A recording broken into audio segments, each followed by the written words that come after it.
ফিরছেন সাকিব আল হাসান, সুযোগ পেতে পারেন সাব্বির রহমান। নিউজিল্যান্ডের বিপক্ষে সিরিজে এবার টাইগার ব্যাটিং অর্ডারে আসতে যাচ্ছে বেশ কিছু পরিবর্তন। টপ অর্ডার থেকে লোয়ার অর্ডার সব জায়গায় থাকবে একাধিক চমক। বাদ পড়ার সম্ভাবনায় আছেন বেশ কয়েকজন। সব মিলিয়ে নিউজিল্যান্ডের বিপক্ষে আগামী ওডিআই সিরিজে কেমন হতে পারে টাইগারদের সেরা ব্যাটিং লাইন আপ, সেটাই জানবো রিপোর্টে। 2027 বিশ্বকাপ নিয়ে আনুষ্ঠানিক প্রস্তুতি শুরু করেছে বাংলাদেশ ক্রিকেট দল। পাকিস্তানের বিপক্ষে সিরিজ জয়ের পর এখন বেশ আত্মবিশ্বাসের মাঝে আছে ক্রিকেটাররা। তার উপর সামনে নিউজিল্যান্ডের বিপক্ষে 3 ম্যাচের ওয়ানডে সিরিজের পূর্বে সাবেক অধিনায়ক সাকিব আল হাসানকে নিয়ে তৈরি হওয়া গুঞ্জন যেন আশার পালে নতুন করে হাওয়া দিতে শুরু করেছে, যার আগমনে ব্যাটিং অর্ডারে বাড়তি প্রাণ সঞ্চার হবে। আলোচনাটা অবশ্য বেশ কয়েক মাস ধরেই হচ্ছে।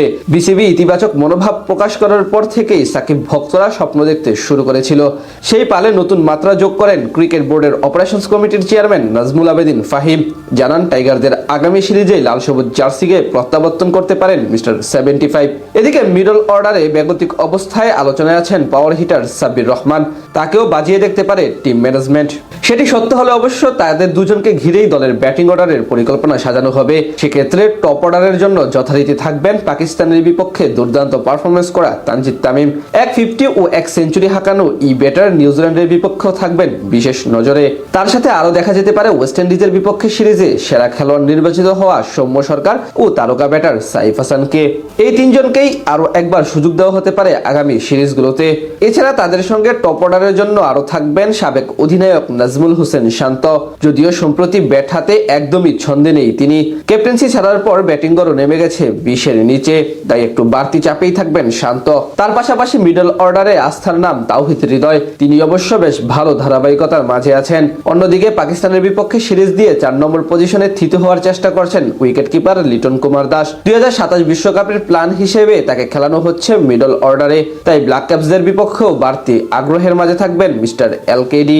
তাদের সাথে মিডল অর্ডারে যদি সত্যি সত্যি সাকিব আল হাসান প্রত্যাবর্তন করেন, সেটা হবে দারুণ ব্যাপার টিম ম্যানেজমেন্টের জন্য। এদিকে পাকিস্তানের বিপক্ষে সুযোগ পেয়েও তেমন ভাবে কাজে লাগাতে পারেননি বামহাতি আফিফ হোসেন ধ্রুব, যার কারণে তার উপর থেকে আস্থা হারাতে পারে নির্বাচকরা। আর এই পজিশনে ফেরানো হতে পারে সাব্বির রহমানকে। জাকের আলী, নুরুল হাসান সোহান এবং আফিফের ব্যর্থতায় কপাল খুলতে পারে এই পাওয়ার হিটারের। মূলত মিডল অর্ডারে বর্তমানে এমন একজন প্রয়োজন যিনি সিচুয়েশন বুঝে ব্যাট করতে পারবেন। আর এদিক থেকেই সবার আগে সাব্বিরের নাম চলে আসছে। তাদের সাথে অধিনায়ক মেহেদী হাসান মিরাজও থাকবেন 7 নম্বর পজিশনে ফিনিশার হিসেবে ভূমিকা রাখার জন্য। তাছাড়া রিশাদ হোসেনও টুকটাক ব্যাটিং করতে পারেন। সব মিলিয়ে বলা চলে বেশ ভারসাম্যপূর্ণ এবং গভীর ব্যাটিং লাইন আপ নিয়েই নিউজিল্যান্ডের বিপক্ষে সিরিজের স্কোয়াড সাজাতে পারে বাংলাদেশ দল। আগামী মাসে 17 এপ্রিল মিরপুরে সিরিজের প্রথম ওয়ানডে খেলতে নামবে বাংলাদেশ ও নিউজিল্যান্ড ক্রিকেট দল। একই ভেন্যুতে 20 এপ্রিল সিরিজের দ্বিতীয় ম্যাচ অনুষ্ঠিত হবে। এরপর চট্টগ্রামের শহীদ বীরশ্রেষ্ঠ ফ্লাইট লেফটেন্যান্ট মতিউর রহমান স্টেডিয়ামে 23 এপ্রিল সিরিজের তৃতীয় ও শেষ ওয়ানডে খেলতে নামবে।